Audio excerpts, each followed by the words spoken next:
in-depth coverage of the Iowa caucuses continues now. Joining us live in studio, our Eyewitness News political analyst, Joe Fleming. Good to see you, Joe. Morning. Let's start off with a quick look at the latest poll, first out of Iowa this morning. It still shows a very tight race. I mean, we've got Biden and Sanders out in front, followed by Buttigieg and Warren. I mean, so we've got a pretty good track record in Iowa, though, of picking the Democratic nominee because, you know, since 1976, whoever wins Iowa went on to be the nominee 7 times. So you look at these numbers, what do you see happening in Iowa today? I see what's happening is that you don't know what's going to happen. Right. Because it's just so close at this point. One of these candidates could break away tonight because everything is based on turnout. Who can you get to the caucus? And remember, everybody doesn't vote in these caucuses because people are working second shifts. So if you're working, you can't go. You may support a candidate, but you can't be there.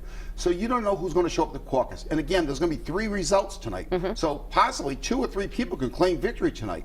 So you may not get a clear winner tonight, or one person could break away from the pack and actually win it. Right. Okay. So for the last couple of weeks, we know that Democratic senators have been in Washington for the impeachment trial. So what do you think about this maybe hurting them in the final stretch? And what about the controversy this weekend over the Des Moines Register pulling their poll? Was it because of the senators stuck in Washington? No, I think what happened was Pete Buttigieg's name was left out, they said, of a question. And in turn, they did not want to release the poll because that would skew the results. I see. I have to believe it was more than one person. They probably internally looked at it and saw there was a problem. And instead of releasing data that was not accurate, they pulled the poll, which is a very smart move. Okay. I don't think them being in Washington really hurt those senators due to the fact those senators have good organizations. Warren, Sanders, good organizations in Iowa, a lot of money that can get the media going. So I think they were still really effective, even though they weren't there. Yeah, and speaking of the impact of impeachment here, Joe Biden really has been at the center of all of this. So do you think that the Senate's decision to not call witnesses maybe angered voters at all, and maybe it would boost Biden at all? I think it'll hurt, in the sense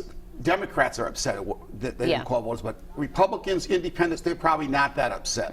Biden, I think the thing is, he's trying to come across as the safe choice that could beat Donald Trump. I'm the person. That's the messages to get across. The problem Joe Biden has, he doesn't show a lot of enthusiasm, and I think that hurts him in Iowa.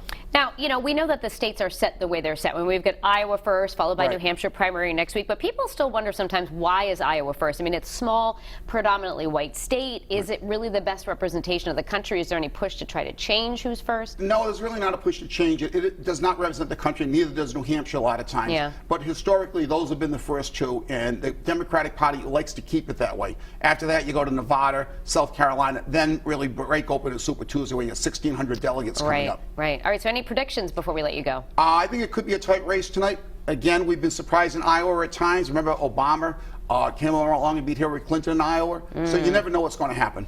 And finally, your thoughts on the Super Bowl halftime show, Joe. We have to ask everyone who's here. Oh, it was a very good show. Interesting to watch. Playing it right down the middle. Oh, yeah. All right. Okay, Joe, thanks for joining us. We'll be checking in with you after the Iowa caucus results as well. Pat, back to you.